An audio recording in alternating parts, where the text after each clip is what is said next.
Hey there, Flosstube, or as we say in Ireland, do you gwitch? Welcome back to another episode of Flosstube. It hasn't been that long since my last episode, but I've got some stitchy updates, so I figured when I have time, I'd film a new video.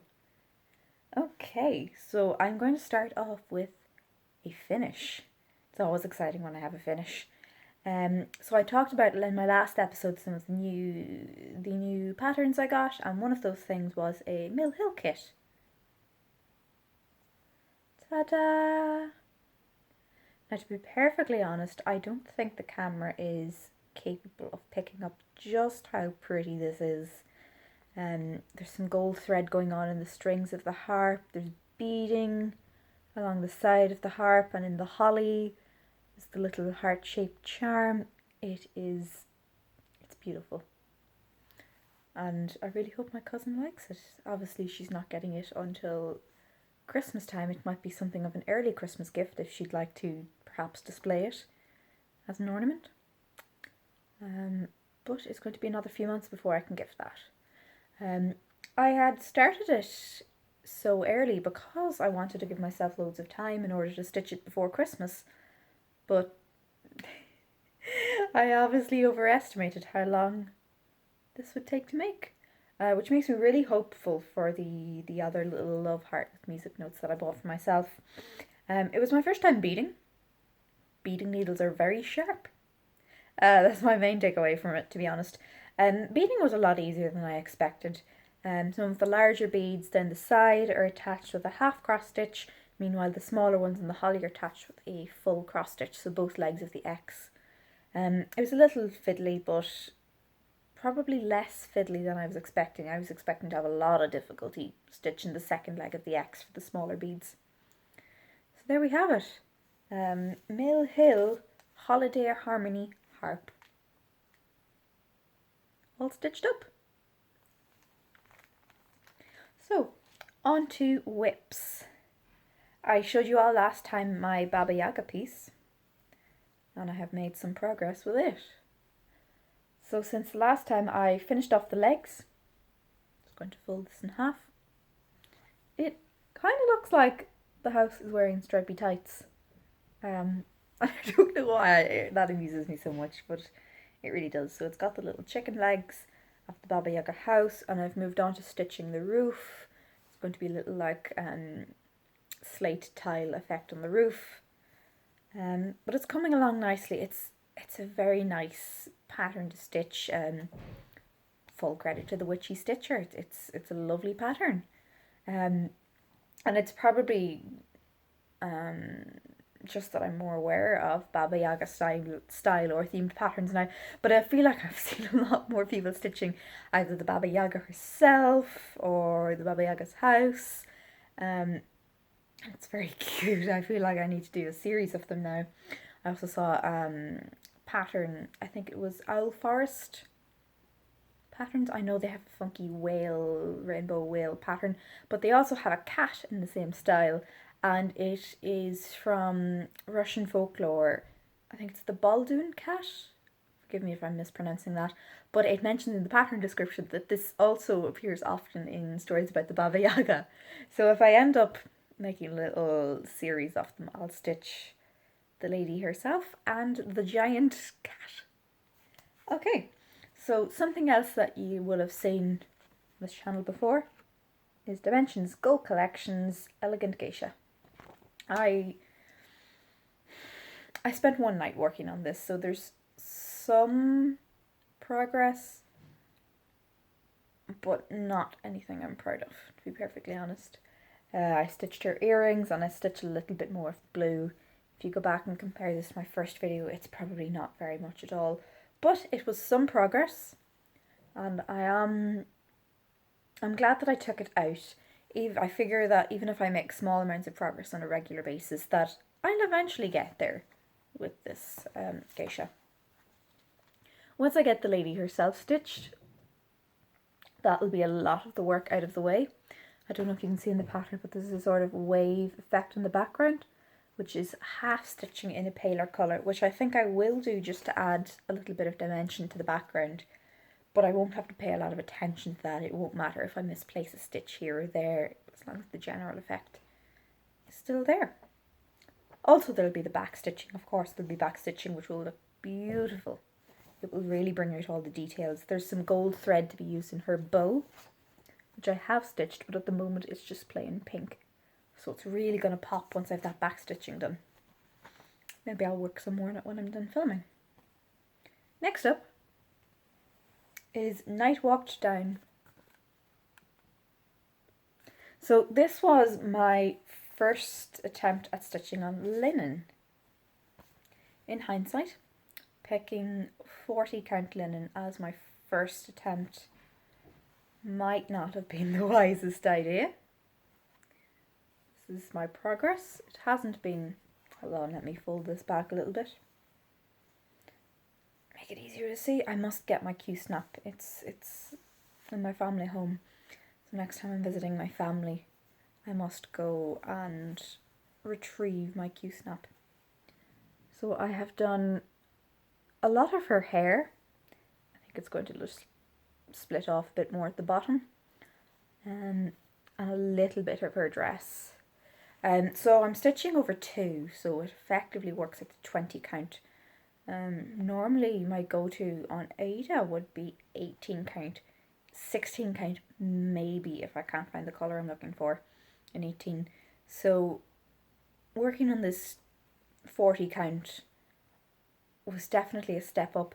I did struggle a little bit counting, but it got easier the more I did it. That's the premise of practice, isn't it, I suppose. I really like the pattern. I can't wait to move on from black, because it's not terribly exciting to stitch black. What I have noticed is that the lettering, Night Walk Down the Sky with the Moon in Her Hand, the pattern calls for that to be stitched in black. And I'm thinking I might leave this till the end, because honestly the picture, it's quite dark, but it almost looks more like a very dark purple. And I'll see what it all looks like when it's done, but I don't want there to be a whole ton of very, very dark black. I think making it a purple might soften it just that little bit. I'll see. I've got a long way to go before I get onto the wording. And finally, my last whip is fluffed. I didn't intend to start this, but to be honest, it was a case of poor self-control, putting it out there. It's just so darn cute.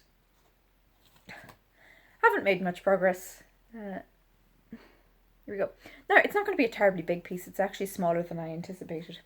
You can sort of make out the little swirls in her wool on the pattern. So I have done all the swirls.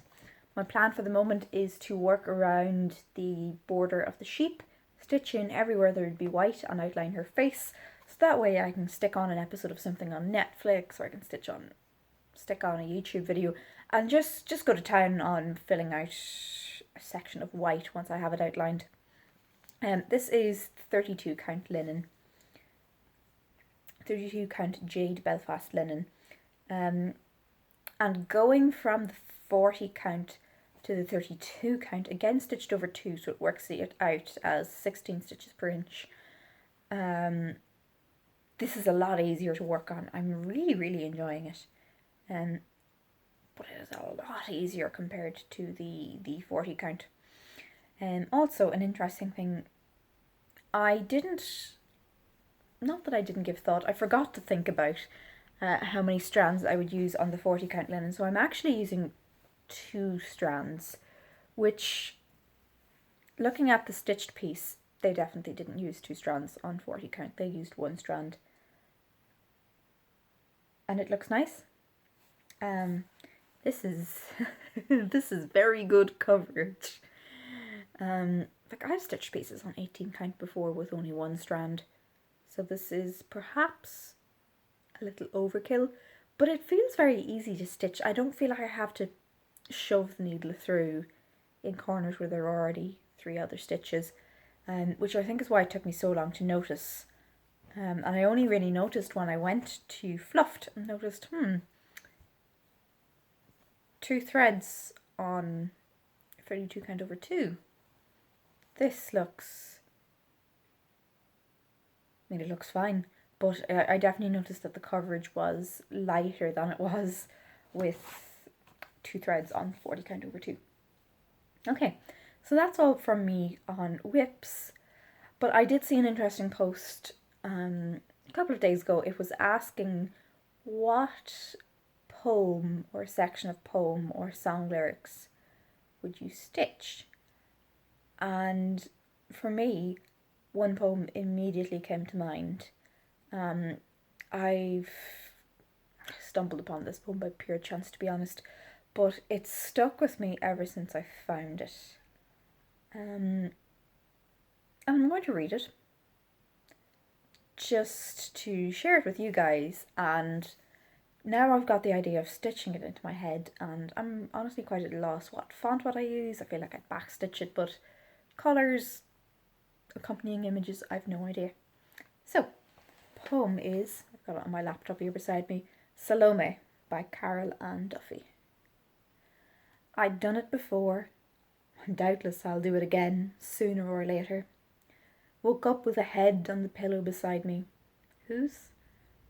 What did it matter? Good looking, of course. Dark hair rather mattered.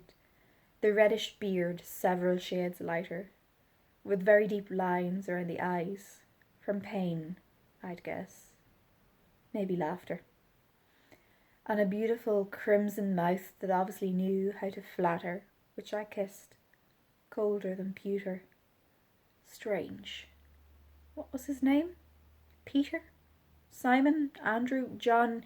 Oh, I knew I'd feel better for tea, dry toast, no butter. So I rang for the maid, and indeed her innocent clatter of cups and plates, her clearing of clutter, her regional patter, were just what I needed, hungover and wrecked as I was on a night on a batter. Never again.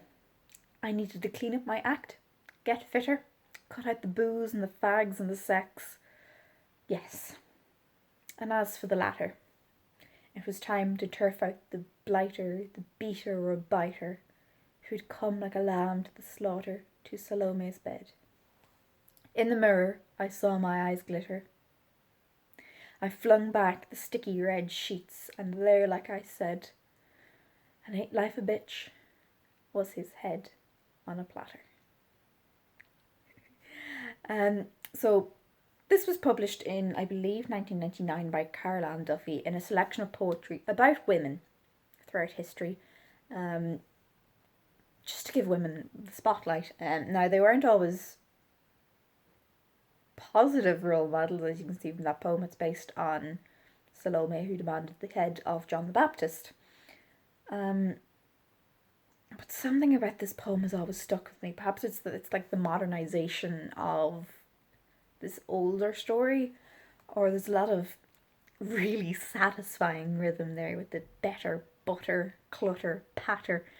Not to go all English teacher, I haven't studied a poem like that in years, but it's just so satisfying to read aloud, and I think I'd really enjoy stitching it. But like I mentioned, I've no idea what kind of fabric would I choose. Something that did occur to me was perhaps a poem in a thin vertical column, and then just at the very bottom like a little pixelated head on a silver plate and some like blood pooling around it. I don't know. A little bit grim maybe. I don't know, but like I said, it's a poem that I've enjoyed for years, and you know, when something sticks with you that long, you sort of want to commemorate it, even if I just stitched a verse, the last verse maybe, the one with the head and the platter. Okay, and on that cheery note, I'm going to say goodbye. Happy stitching, everyone. Leave a like, or what I meant to say was leave a comment down below if you've any ideas for how I might go about stitching that poem, And again, if you have your own Flosstube channel, let me know so I can check it out. Bye!